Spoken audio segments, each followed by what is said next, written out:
Praise the lord అండి. దేవుని నామానికి మహిమ ఘనత ప్రభావాలు కలుగును గాక. ఈ రోజున మనము హిజ్కియా గారి గురించి మాట్లాడుకుందాం. హిజ్కియా గారి గురించి తెలుసుకోవాలంటే రెండవ రాజుల గ్రంథము 18, 19, 20 అధ్యాయాలు చదివినట్లయితే స్పష్టంగా మనకు అర్థమవుతుందండి. హిజ్కియా రాజుగారు రాజ్యాన్ని ఏలన ఆరంభించినప్పుడు 25 సంవత్సరాల వయసు గలవారు. మంచి యవనస్తుడు, దేవుణ్ణి హత్తుకొని జీవించినటువంటి వ్యక్తి. దేవునికి ఇష్టం లేని కార్యాలన్నీ కూడా తొలగించేసినటువంటి గొప్ప రాజుగారండి.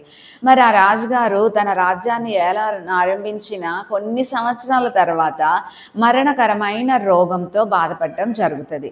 ఆ సమయంలో యెషయా ప్రవక్త తోటి దేవుడు మాట్లాడి హిజ్కియాతో పలకమని వాక్కునిచ్చి పంపిస్తారు.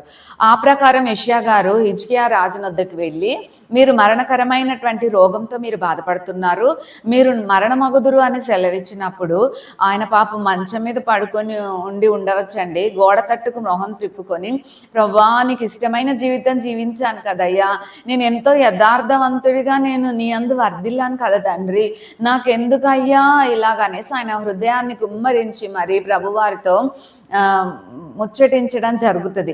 ప్రభువారు ఆయన కన్నీరు చూసి మరలా యెషయా గారు మరి మరణకరమైన వార్త చెప్పమన్న మాట చెప్పి మరి తిరిగి వెళ్ళిపోతూ ఆ హాల్ కూడా దాటి వెళ్ళరేమో. అప్పుడు మళ్ళా యెహోవా వాక్కు ఆయనకి ప్రత్యక్షమై, తిరిగి నువ్వు హిజ్కియా గారి వద్దకి వెళ్ళి, నీ ఆయుష్ ఎక్స్టెండ్ చేయబడింది, నువ్వు స్వస్థపరచబడ్డావు, నీ కన్నీరు ప్రభువారు చూచారు అని నేను పలకమన్న మాటలు పలకని చెప్పి ఆయనని పంపిస్తే మరి అక్కడికి వెళ్ళి మరలా కూడా ఈ గుడ్ న్యూస్ హిజ్కియా గారితో చెప్పడం జరుగుతుందండి.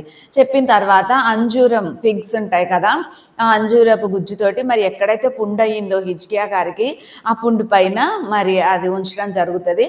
అప్పుడు అది చక్కగా ఆ పుండు ఆరిపోయి సంపూర్ణ స్వస్థత పొందుకుంటారు. ఆ రకంగా 15 సంవత్సరాలు ఆయుష్ పొడిగించబడింది. అక్కడ గొప్ప కార్యం చేసి ఉన్నారండి. మనం ఎప్పుడైతే ప్రభువుకు అంగీకారంగా యథార్థంగా జీవిస్తామో, మన హృదయంలో దేవునికి ఇష్టం లేని విగ్రహాలను తొలగించుకుంటామో, విగ్రహాలంటే చేతులతో చేయబడినటువంటి లేదా చెక్కబడినటువంటి విగ్రహాలు మాత్రము కాదండి, మన హృదయంలో దేవునికి ఇష్టం లేని ప్రతి కార్యము, దేవునికి ఇష్టం లేని ఏ చిన్న కార్యం మన హృదయంలో ఉన్నప్పటికీ కూడా అది విగ్రహారాధన. కనుక అలాంటి విగ్రహారాధన నుంచి మనం విడుదల పొందుకోవాలి. ప్రభువుకి ఇష్టం లేని కార్యం నుంచి విడుదల పొందుకోవాలి. అది ఏదైనప్పటికీ కూడా మనము బానిసైపోతాం. కొంతమంది మందుకు బానిసలైతే, కొంతమంది మరి వ్యభిచారానికి బానిసలైతే, కొంతమంది బీడీలకి, సిగరెట్లకి, ఇంకా దేనికో రకరకాల వాటికి బానిసలైపోతారు. ఆడవాళ్ళకి బానిసలైపోతారు, మరి ఆడవాళ్ళు కొందరు మగవాళ్ళకి బానిసలైపోతారు.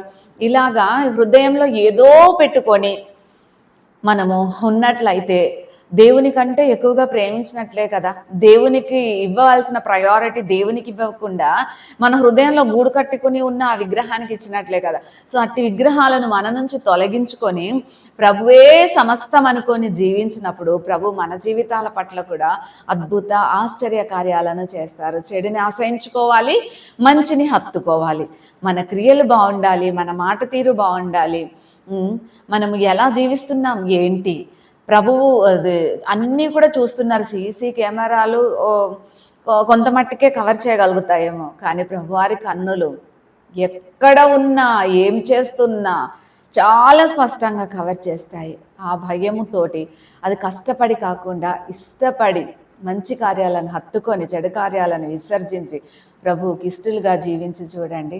ప్రభు యొక్క మహత్ కార్యాలు అనుభవించడానికి మనకు అద్భుతమైన అవకాశం దొరుకుతుంది. దేవుడు మనందరినీ కూడా ఈ కొద్దిపాటి వాక్యాల ద్వారా దీవించి ఆశీర్వదించాలని కోరుకుంటూ సెలవు తీసుకుంటున్నాను.